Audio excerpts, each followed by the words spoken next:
बरेली में उस साल ठंड कुछ ज्यादा ही पड़ रही थी। सुबह सुबह कोहरा इतना घना होता कि सामने से आता इंसान भी साफ ना दिखे। नौशाद अपनी ईमानदारी और मेहनत के लिए पूरे इलाके में जाना जाता था। लोग दूर दूर से उसकी दुकान पर मटन लेने आते थे। नौशाद के घर में उसकी पत्नी रजिया और एक छोटा सा बच्चा था। रजिया एक सीधी सादी और समझदार औरत थी। ग्राहक दुकान के पास आकर ठिठुरते हुए बोला, नौशाद भाई, जरा 1 किलो मटन दे देना, और हाँ, साफ सुथरा होना चाहिए। अरे भाई, चिंता कैसी। मेरा मटन हमेशा साफ और ताजा होता है। मैं कभी भी अपने ग्राहक को मायूस नहीं करता। यही तो वजह है कि पूरे गांव में तुम्हारी ही दुकान चलती है। तुम्हारे मटन का स्वाद ही अलग होता है। बस दुआएं हैं आप लोगों की। देखो भाई, इस मटन की बिरयानी बनाओगे ना तो उंगलियां चाटते रह जाओगे।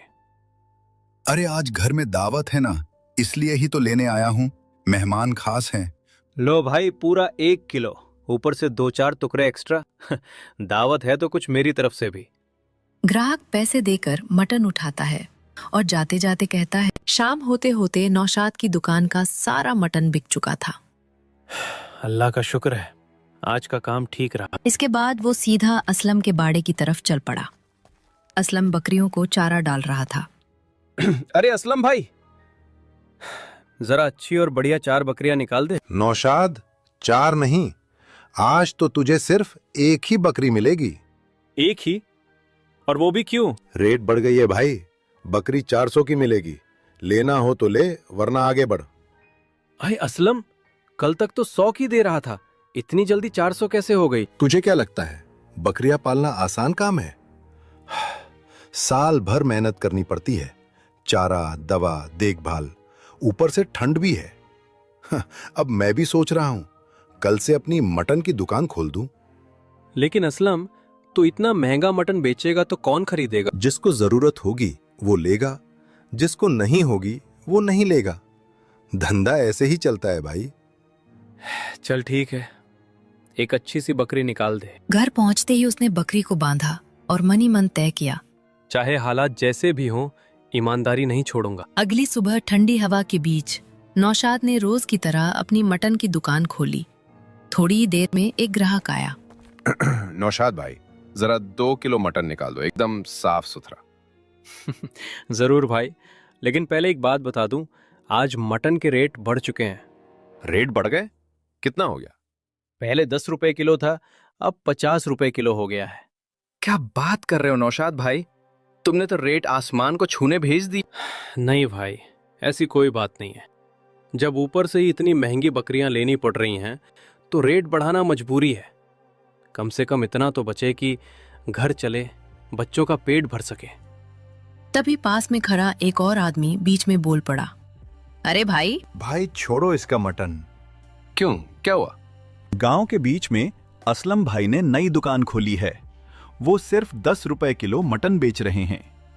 इतना कहकर वो भी तेज कदमों से असलम की दुकान की तरफ चल पड़ा। नौशाद चुपचाप खड़ा देखता रह गया। कुछ ही पलों में उसकी दुकान फिर से खाली हो गई। अरे असलम भाई, एक बात सच सच बताओ, क्या वाकई तुम 10 रुपए किलो मटन बेच रहे हो? भाई, झूठ बोलकर क्या मिलेगा? मैंने सोचा कि आज गरीब अमीर सबको एक जैसा मटन मिले। पैसा तो ऊपर वाला देता है। चलो फिर जल्दी से 1.5 किलो मटन निकाल दो, घर में बच्चे बहुत दिन से मांग रहे हैं। असलम ने मटन उठाया, तराजू पर रखा और उंगली से कांट को थोड़ा दबा दिया। लो भाई, पूरा 1.5 किलो, एकदम साफ। और वो मटन लेकर चला गया। तभी भीड़ चीरती हुई एक बूढ़ी अम्मा आई। बेटा, क्या तू ही वो असलम है जो सस्ता मटन बेच रहा है? हाँ अम्मा, मैं ही हूँ। बताओ क्या चाहिए? बेटा, हम बहुत गरीब लोग हैं। ईद से ईद मटन नसीब होता है। आज सुना सस्ता है तो सोचा बच्चों के लिए ले जाऊं। कितने रुपए हैं अम्मा? बस 5 रुपए बेटा। अरे छोड़ो अम्मा, 5 रुपए में क्या मिलेगा? नहीं, आज कोई खाली हाथ नहीं जाएगा। असलम ने मटन काटा, तराजू पर रखा और फिर वही खेल। 1 किलो की जगह आधा किलो, और धीरे धीरे वहां से चली गई। नौशाद, आज तुम कुछ ज्यादा ही चुप हो। सच बताओ, क्या बात है? रजिया, आज मेरी दुकान पर एक ग्राहक नहीं रुका। एक भी नहीं? हाँ, सुबह से शाम हो गई, तराजू वैसे का वैसा रखा रहा। पहले असलम ही मुझे बकरियां बेच दिया करता था, उसी भरोसे पर मेरा धंधा चल रहा था। लेकिन अब उसी असलम ने गांव के बीच में अपनी मटन की दुकान खोल ली है। तो लोग वहीं चले जाते होंगे। हाँ, सब। कोई मेरे पास रुककर पूछता तक नहीं। वो 10 रुपए किलो का नाम लेकर भीड़ इकट्ठा कर रहा है और मैं ईमानदारी से बेचकर भी खाली बैठा हूँ। नौशाद, तुमने कभी गलत तरीके से कमाया है? नहीं रजिया, और मैं कभी कमाऊंगा भी नहीं। मेहनत करने वाला कभी खाली हाथ नहीं रहता। ऊपर वाला सब देख रहा है। जो धोखा देकर कमा रहा है उसका हिसाब भी वही करेगा। मैंने आज ये समझ लिया है रजिया कि अब मुझे किसी के सहारे नहीं बैठना चाहिए। भाग्यवान, इतने सालों में आज अचानक मटन कैसे? गांव में एक कसाई 10 रुपए किलो मटन बेच रहा था। सोचा बच्चों के लिए ले आऊं। 10 रुपए किलो? आजकल तो पानी भी इतना सस्ता नहीं मिलता। मुझे भी अजीब लगा, लेकिन उसने कहा गरीबों का भला कर रहा है। बच्चों ने झट से रोटी तोड़ी और मटन खाने लगे। कुछ ही देर में थालियां खाली होने लगी। थोड़ा सा और मटन दे दो ना। अरे ये कैसे? मटन तो खत्म हो गया। खत्म हो गया? इतनी जल्दी? ये मुमकिन नहीं है। हमारे घर जब ईद पर 1 किलो मटन आता है तो वो पूरा 2 वक्त चलता है, लेकिन ये मटन तो एक ही वक्त में साफ हो गया। मैंने तो पूरे पैसे देकर 1 किलो मटन लिया था। असलम अपनी चारपाई पर बैठा था, सामने उसकी बीवी। असलम, एक बात समझ नहीं आ रही है मुझे। तुमने अपनी सारी बकरियां बेच दी, वो भी इतने कम दाम में। तुम जानते हो ना, वही बकरियां हमारे घर की कमाई थीं। ऐसा करके तुम्हें आखिर मिला क्या? मिला क्या? बहुत कुछ मिला मुस्कान। तुम्हें नहीं पता, वो नौशाद पूरे गांव में अपने मटन के नाम से मशहूर हो रहा था। लोग उसकी दुकान की मिसाल देते थे और मुझे कोई पूछता तक नहीं था। अगर मैं कुछ नहीं करता तो वो और ऊपर चढ़ जाता। लेकिन असलम, उसे नीचे दिखाने के चक्कर में तुमने खुद का नुकसान कर लिया। अब हमारे पास एक भी बकरी नहीं बची। कल से तुम क्या बेचोगे, ये कभी सोचा है? तुम बहुत जल्दी घबरा जाती हो। धंधा सिर्फ बकरियों से नहीं चलता, दिमाग से चलता है। जब तक लोग सस्ते दाम में मटन के नाम पर मेरे पास आ रहे हैं, तब तक रास्ता अपने आप निकल आता है। लेकिन सस्ता नाम ज्यादा दिन नहीं चलता असलम। आज लोग भीड़ में है, कल वही लोग सवाल भी करेंगे। अगर कोई गड़बड़ सामने आ गई तो बदनामी होगी, पुलिस तक बात जा सकती है। सवाल तब उठते हैं जब लोग पेट से संतुष्ट न हों। जब पेट भर जाता है तो जमीर सो जाता है। गांव वाले बस यही देखते हैं कि मटन सस्ता है या नहीं, बाकी बातें बाद में आती हैं। मुझे डर इस बात का नहीं है कि पैसे कम होंगे। मुझे डर इस बात का है कि कहीं तुम इस चक्कर में बहुत दूर ना निकल जाओ। घर पैसे से चलता है, ये मैं मानती हूँ, लेकिन अगर भरोसा और इंसानियत ही खत्म हो जाए तो वो घर भी ज्यादा दिन नहीं टिकता। रात का अंधेरा गहराता जा रहा था। तभी असलम चुपचाप अपने घर से बाहर निकला। चारों तरफ सन्नाटा था, सिर्फ ठंडी हवा की आवाज। घर से कुछ दूरी पर एक भैंस बंधी खड़ी थी। भैंस को मार मार कुछ देर बाद वो जल्दी जल्दी मीट को थैले में भरकर अपने घर ले आया। अगली सुबह होते ही असलम ने रोज की तरह अपना ठेला खोल लिया। अरे असलम भाई, जब से तुमने गांव में ये दुकान खोली है तब से गरीब लोगों को भी मीट खाने को मिल रहा है। लेकिन एक बात समझ में नहीं आती। क्या बात है भाई? इतना सस्ता मीट तुम लाते कहां से हो? आजकल तो मीट के दाम आसमान छू रहे हैं। अरे भाई, मैंने तो बस यही सोचा है कि मीट या तो अमीर लोग खाते हैं या फिर गरीब सिर्फ ख्वाब में। तो क्यों ना मैं अपने गांव वालों को ही खिला दूं। मैं तो बिना प्रॉफिट के बेच रहा हूं, बस काटता हूं, 2-4 पैसे बच जाते हैं, वही काफी है। गरीब की दुआ मिल जाए, इससे बड़ा मुनाफा क्या होगा। वाकई असलम भाई, तुम तो बहुत नेक दिल इंसान हो। चलो मुझे 2 किलो मीट दे दो। घर में सब तुम्हारी बहुत तारीफ कर रहे थे। हाँ भाई, क्यों नहीं। लो, पूरा 2 किलो ताजा मीट है। नौशाद की दुकान पर उस दिन अजीब सन्नाटा था। मटन खत्म हो चुका था, लेकिन दिल का बोझ हल्का नहीं हुआ था। नौशाद धीरे धीरे असलम की दुकान पर पहुंचा। अरे वाह, आज तो बड़ा दिन है। नौशाद खुद मेरे दरवाजे पर मटन लेने आया है। क्या हुआ भाई, अपनी दुकान की रौनक फीकी पड़ गई क्या?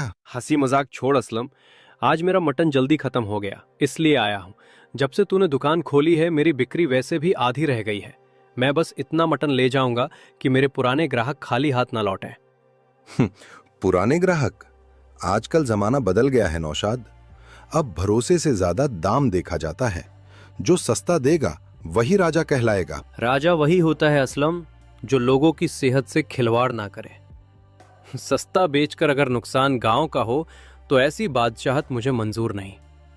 एक सेठ जिसकी शक्ल से ही रुतबा टपक रहा था। तुम ही असलम हो? मैं दूसरे गांव से आया हूं। तुम्हारे सस्ते मटन की चर्चा दूर दूर तक है। जी साहब, वही हूं। बताइए कितनी सेवा करूं? मुझे पूरे 80 किलो मटन चाहिए। शादी का बड़ा इंतजाम है, क्या तुम्हारे पास इतना मटन मिल जाएगा? ये सुनते ही नौशाद का दिल जोर से धड़क उठा। उसने मन ही मन कहा, 80 किलो? इतनी बकरियां तो पूरे कस्बे में भी एक साथ नहीं मिलती। ये आदमी आखिर बेच क्या रहा है? साहब, आप जितना कहेंगे उतना मिलेगा। मेरे यहाँ कमी नहीं होती। ठीक है, पैसे अभी दे रहा हूं। सेठ चला गया। असलम, एक बात साफ साफ बता, 80 किलो मटन तू लाएगा कहां से? इतना मटन तो सही तरीके से मुमकिन ही नहीं है। ये मेरी दुकान है नौशाद, मेरा हिसाब है। तू अपना काम देख।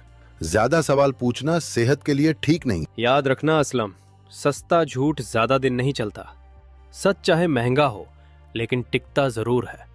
ये कहकर नौशाद मटन उठाकर घर की तरफ चल पड़ा। नौशाद, ये मटन तुम किससे लेकर आए थे? असलम की दुकान से। आज मेरा मटन जल्दी खत्म हो गया था तो वहीं से लेना पड़ा। लेकिन तुम ये सब क्यों पूछ रही हो? नौशाद, मैं सालों से बकरी का मटन साफ करती आ रही हूँ। इसकी पहचान मुझसे बेहतर शायद ही किसी को हो। ये मटन बकरी का नहीं है। ये तुम कैसी बातें कर रही हो रजिया? असलम बकरी का ही मटन बेचता है, पूरा गांव वही ले रहा है। नगर ये बकरी का मटन होता तो इतना नाजुक होता, हल्का होता। ये मटन बहुत मोटा है, इसके रेशे सख्त हैं। ये किसी भैंस का मटन है। अच्छा, अब मेरी बात समझ में आ रही है।